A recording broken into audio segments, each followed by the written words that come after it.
जय माँ काली भद्रकाली माँ के पालने।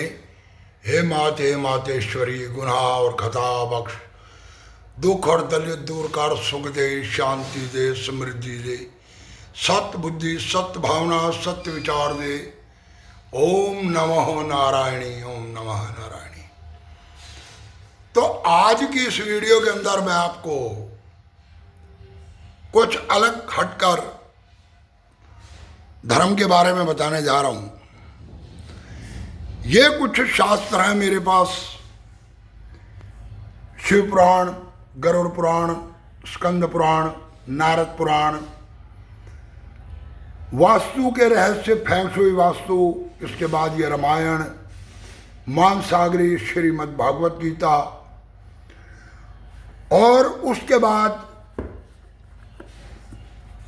ये ऋग्वेद, अर्थवेद,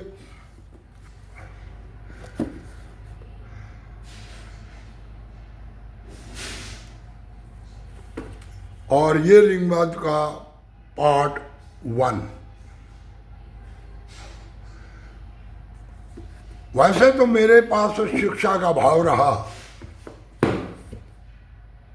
बहुत ज़्यादा शिक्षा मैं ग्रहण नहीं कर पाया, परंतु उसके बाद मैंने इन सभी शास्त्रों का अध्ययन किया और इनमें जो सबसे ज़्यादा पसंद आया मेरे को, वो पसंद आई श्रीमद् भागवत गीता। श्रीमद् भागवत गीता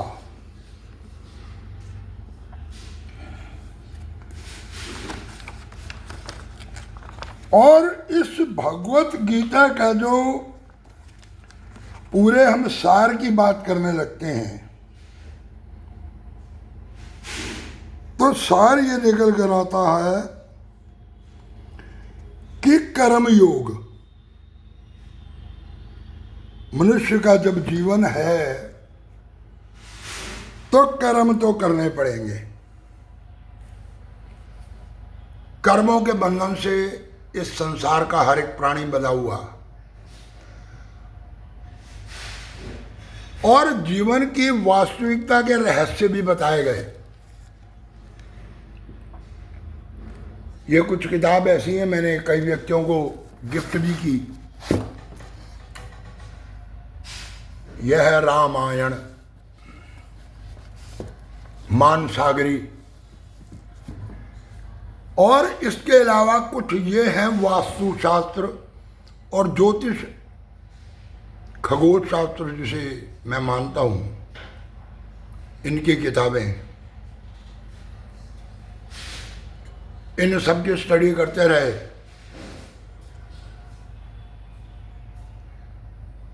तो सबसे ज्यादा जो पसंद आई मेरे को, वो आई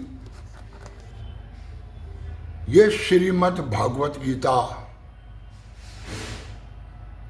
ये पसंद आई। देखो, कर्म किए हैं तो भोग तो भोगना पड़ेगा। महाभारत की रचना हुई और श्री कृष्ण की मुख्य भूमिका रही इस युद्ध में।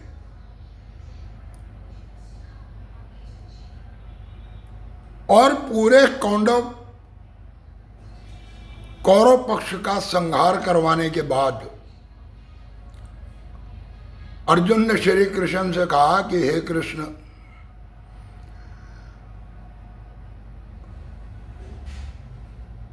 आपके कहने पर हमने अपने धर्म का निर्वहन किया। असल में धर्म का जो परिभाषा है वो अपने कर्मों के प्रति निष्ठा ही धर्म की परिभाषा है।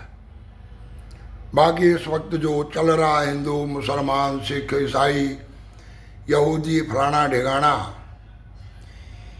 ये तो मार्ग हैं, पंथ है उस प्रभु को पाने के या भक्ति करने के। जो तत्व शुरू होता है वो यहीं से शुरू होता है कि जीवन में अपने कर्मों के प्रति निष्ठा रखना। राजा का धर्म है प्रजा की रक्षा करना, एक फौजी का धर्म है देश की रक्षा करना,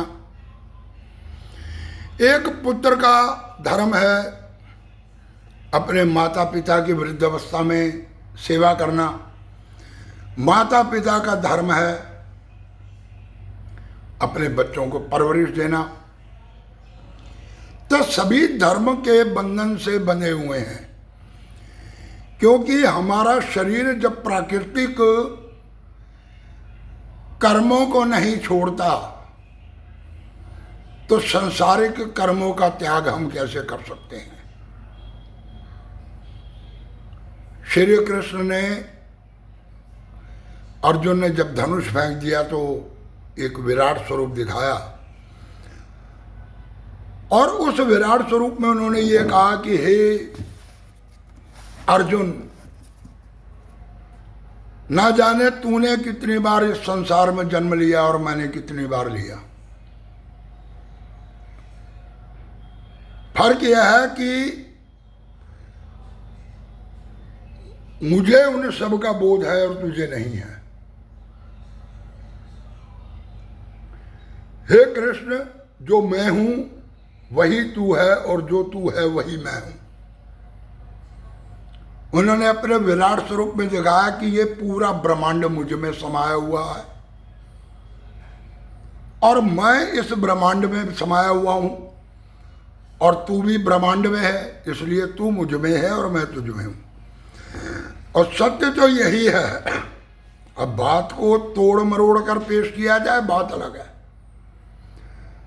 सत्य यही है कि सब इसी प्राकृतिक से जन्म लेते हैं, इसी प्राकृतिक में समा जाते हैं और फिर इसी प्राकृतिक से दोबारा उत्पत्ति होती है।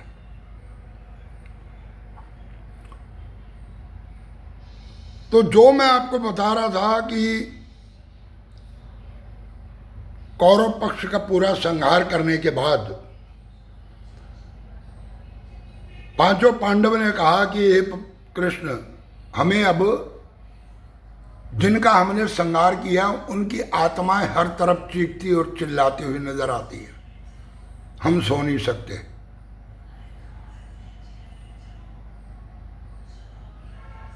तो क्या किया जाए? अब ये सब कर तो लिया हमने, परंतु अब किया क्या जाए? तो श्री कृष्ण ने उनको उसका उपाय बताया, क्योंकि रणभूमि में जो मृत्यु होती है ना, वो अकस्मातिन मृत्यु मानी जाती है, यानी कि मृत्यु आने से पहले मृत्यु हो गई, वक्त पूरा करने से पहले। और आत्मा को तृप्ति नहीं मिल पाती। इसलिए श्री कृष्ण ने कहा कि कुरुक्षेत्र के पास एक कुंड है पेहवा, वहां पर जाकर इन सब की मुक्ति कराओ, क्योंकि जिनका तुमने संहार किया वो सब तुम्हारे अपने भाई बंधु थे, तुम्हारे अपने कुल, तुम्हारे अपने वंश के व्यक्ति थे, और युद्ध तो तुमने जीत लिया,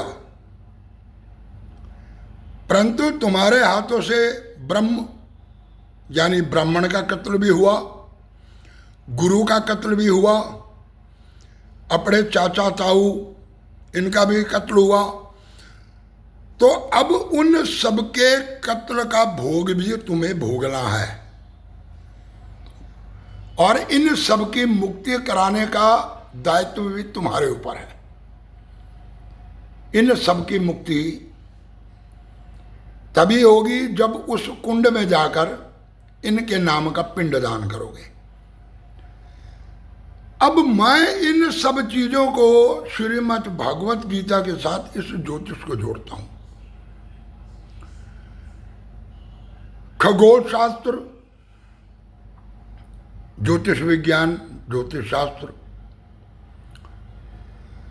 ज्योतिष शास्त्र भी हमें कर्म करने के लिए प्रोत्साहित करता।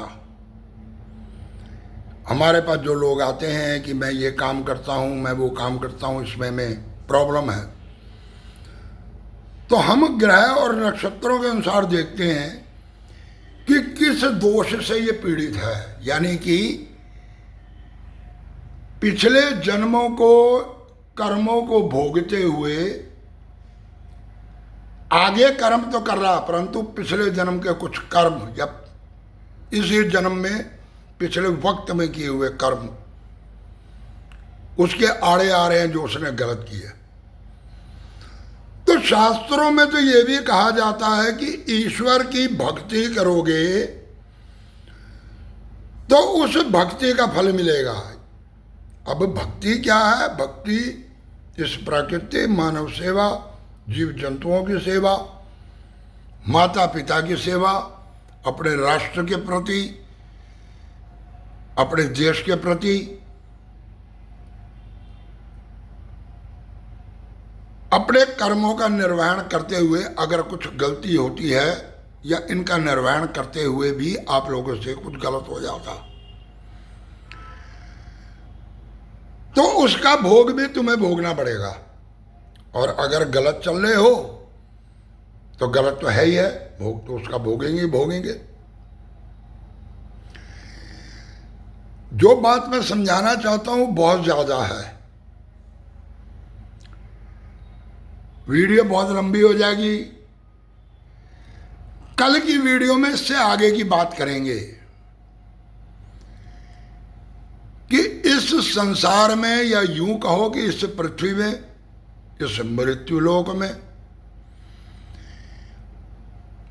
मनुष्य की औकात क्या है, मनुष्य की गिनती कितनी है,